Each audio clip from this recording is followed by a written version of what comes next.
Hi everybody, welcome back to my channel. I'm your channel host, Jamie Lynn, and today, I should have been doing this all along, but I really haven't. I want to give you a 30-week pregnancy update now that I am almost all the way through week 30 and pushing towards week 31. I'm about to only have single-digit weeks left. I can't believe that. Within 10 weeks, I'm gonna have a newborn baby. But I wanted to update everybody about kind of how my pregnancy's been going. Overall, it's honestly been fairly similar to my other two. This is my third pregnancy. The only difference is that, I can't say I'm much older, but my youngest is currently going to be turning 7 a few days after this baby is born. So obviously there's a bit of a gap in there. So I'm going to talk to you guys about some of the things that I've been experiencing, especially within the last couple weeks, but to be quite honest, a lot of these things have been with me since about week 24 when I started showing. The first, and this is still my biggest pain point, is pre-labor contractions. And there's Braxton Hicks contractions, which, you know, it's typical to get. Well, actually, to be honest, I don't even know what's typical anymore, but I know with Killian, I might have had 1 a week, maybe 2, maybe up to 4 a week. I probably have about I mean, to be really honest, between 15 and 20 contractions a day. And they're not a lot of times. I mean, I'd say 5 of them, literally I have to stop what I'm doing every day.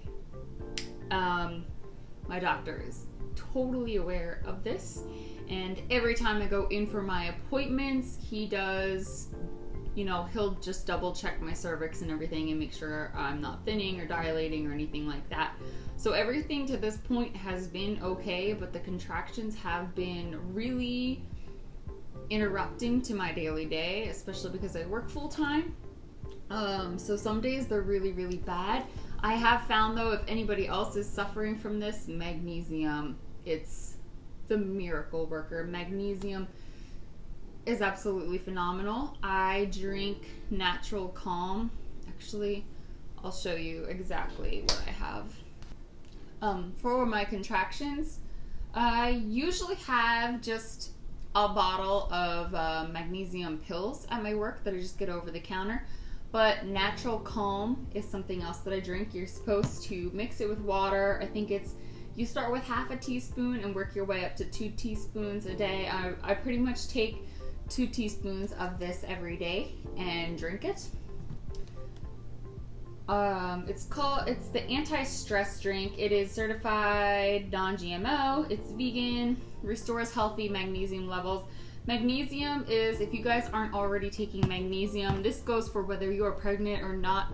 Magnesium is absolutely just, it's such a blessing. I mean, it's one of the best sources of an electrolyte, and it's been really, really great for helping calm my contractions. Sometimes if it won't completely stop my contractions, it will at least eliminate the ones that hurt or cause bad cramping. So I highly recommend, and I will put a link.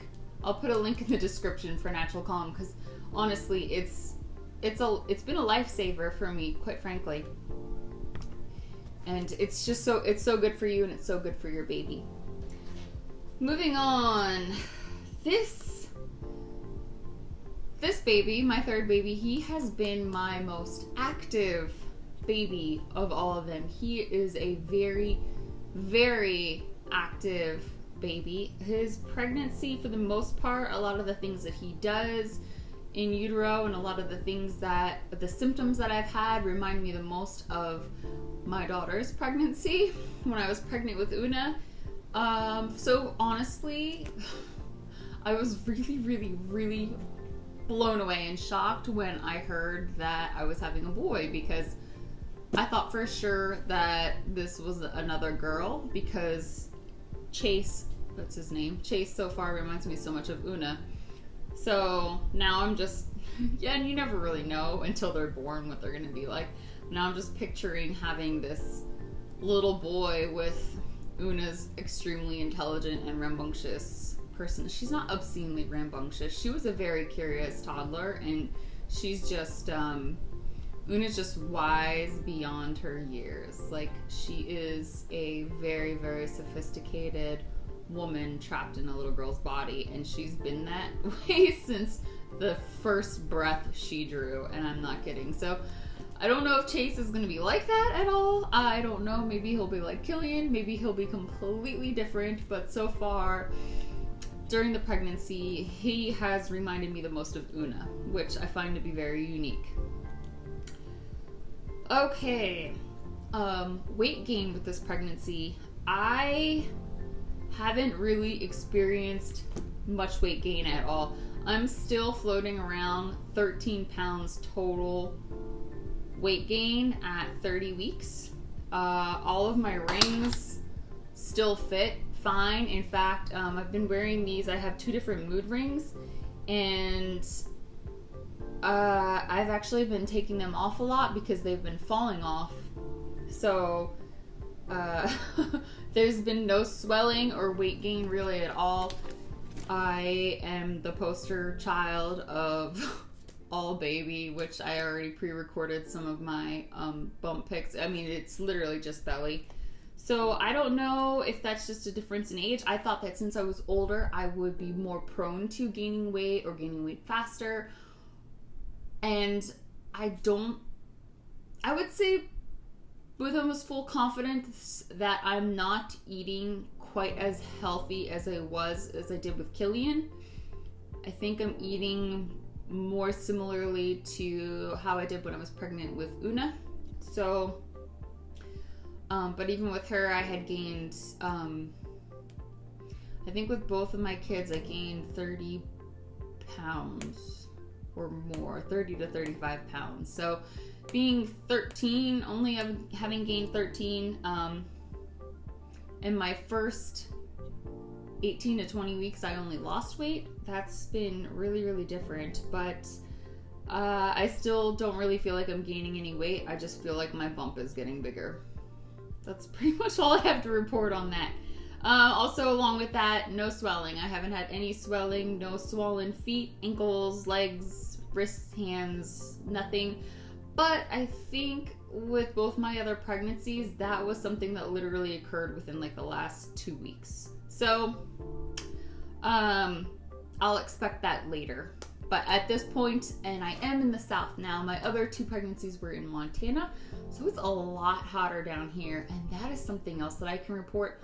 I cannot handle the heat in the South. Being pregnant, being 8 months pregnant in August in the South is miserable. It is so miserable. Like, all I want to do is put on leggings and fry boots and go get a pumpkin spice latte and breathe in crisp cold air and wear a scarf, and I can't even go to the beach because it's uncomfortable to sit in the shade. Like, I have to be in the water or just staying home. Like, I'm an outdoorsy person and I like being outside, and I'm a runner and I'm active, and I cannot stand being outside right now. And so that's been really hard for me because I even like to just throw in headphones and go for a walk, and it's not comfortable, and I start having contractions and I feel sick. I get lightheaded. I start fainting.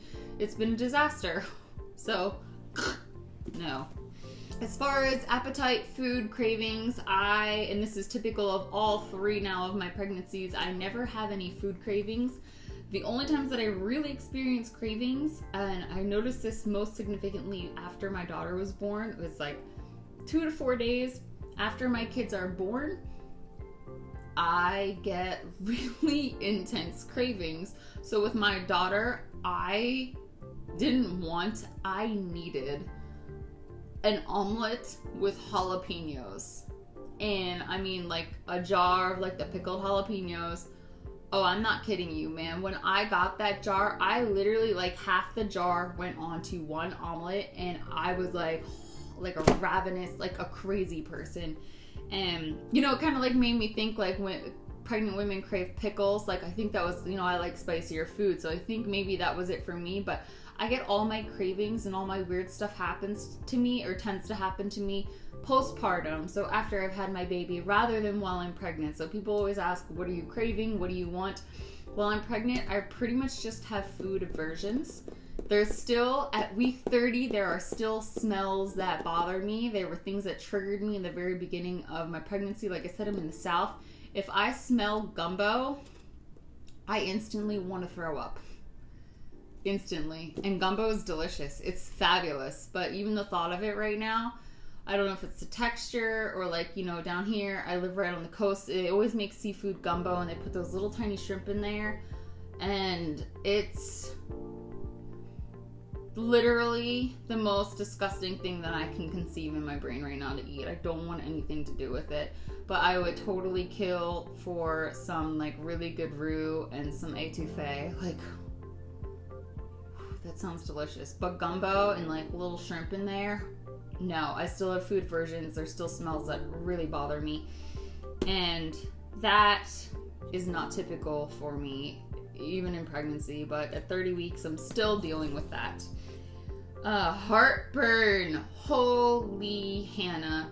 This was another thing that I struggled with so badly during my pregnancy with Una. Of course, there's the old wives' tale that if you have a ton of heartburn, your baby is going to have a ton of hair. My sister did report to me that she had heartburn both of her pregnancies, and her babies were pretty much bald. I had heartburn extremely bad with Una, and she was born with thick, dark, curly as sin hair, and a lot of it. And now it all within, like, her first week, I can't even say that it fell out, but it's like as her hair grew in, it was like my color. Her hair is much lighter now. Her and I have very similar hair color. Actually, her and I pretty much have the same hair. She has super curly, long hair. In fact, her hair is even thicker and curlier than mine. But Una was born with a lot of hair, and Killian also was born with a decent amount of hair, but I didn't really experience heartburn with him, at least not to the extent that I did with Una. I don't even remember if I took heartburn medication with him at all. But with this baby, I am taking, I think it's the off-brand of Zantac. It's 150 milligrams, and I take 2 pills a day. And I'm not kidding you, I have to take 2 pills between breakfast and lunch, which I don't eat breakfast. So I take 2 pills probably around 10:30 a.m. because I'll already start getting heartburn just from drinking water. And by nighttime, by like 4 p.m., by like 4:30 p.m., or, you know, if I've eaten pretty good later, definitely by like 6:30 p.m. I need to take, sometimes I take an extra pill, or I've been drinking baking soda to deal with the heartburn. My medicine, I'm only supposed to take 2 of those pills a day. Sometimes I am taking 3. So I go to the doctor this week at 30. I'll be 31 weeks when I go into my appointment. I am gonna ask them about switching me to a different medication because it's just not cutting it anymore. The last thing is fatigue. Fatigue started to catch me again.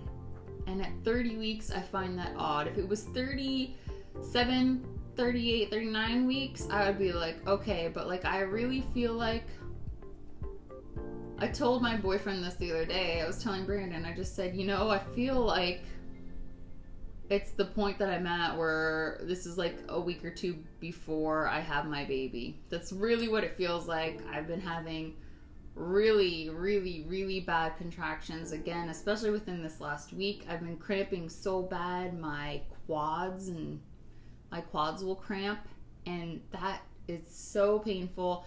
And then after I've had so many contractions, I'll just have like general abdominal soreness from how many contractions I've had, because it basically feels like I did, 50 sit-ups earlier that day and then did 50 more. So I've been struggling with that still, but it's been leading into like some really bad fatigue, and I'll just like mid-afternoon I'll just crash and I'll just want to sleep. And so on weekends, honestly, I was gonna sleep, but I forced myself to record this video. But on weekends too, like I need to take a nap and just refresh and sleep a lot, and I feel like I'm gearing up for my baby to come. With all of the pre-labor contractions and Braxton Hicks, I still don't think this baby is gonna come early. My kids typically don't. Una was late and Killian was born on his due date. I don't believe that he'll be early, at least not more than a week. And I don't want to plant that in my head, and start to anticipate it. But I do anticipate that this labor will be like extremely fast. My labor with Killian was, to be quite honest, very, very almost non-existent. And I'm actually going to do a video on it. I believe it's a condition called silent labor. My sister also has something similar. Silent labor is basically you don't really experience typical labor, and sometimes it's hard to tell if you are in labor. For instance, with Killian, during transition stage, which is dilating from 8 to 9 to 10, so 10, once you're 10, you start pushing, is when I realized I was in labor. And even then it was hard to really understand because my contractions were still 7 minutes apart. During transition stage, your contractions should be, I think they should be 60 seconds apart. So having a contraction 7 minutes or more apart in transition stage, and I can't even verify that I was in transition stage because by the time my midwife was able to check me, I was already a 10. So I don't know if I made it to a 10 and then like I woke up and I was feeling those contractions because they were pushing Killian out. So like I said, I am gonna do a video on silent labor. Like I said, I'm not sure that Chase will actually come early, but I do think that he will come fast, and I do think that I'm pretty much setting myself up to have another silent labor. So I will be, and my doctor is already like super aware of this, and the other doctor in the facility who I actually see on Thursday, she's very aware of this as well. So they are going to take all the precautions necessary to make sure that I'm able to make it to the hospital and deliver safely. Whew. Okay, so as far as 30-week update goes, I think that about covers it. Like I said, there should have been bump videos that I included throughout this video. But thank you everybody so much for watching. Thank you also for your continued love and support and watching my videos. It just means the world to me. If you've made it this far and this is the first video of mine that you've watched, please hit like and subscribe. I would really appreciate having you on my channel daily. I upload quite often, so and I am going to continue posting videos about my pregnancy, updates with pregnancy, different things with labor, natural labor in a hospital, stuff like that. So thank you so much for being here. It means the world to me. I love you all. You're the best.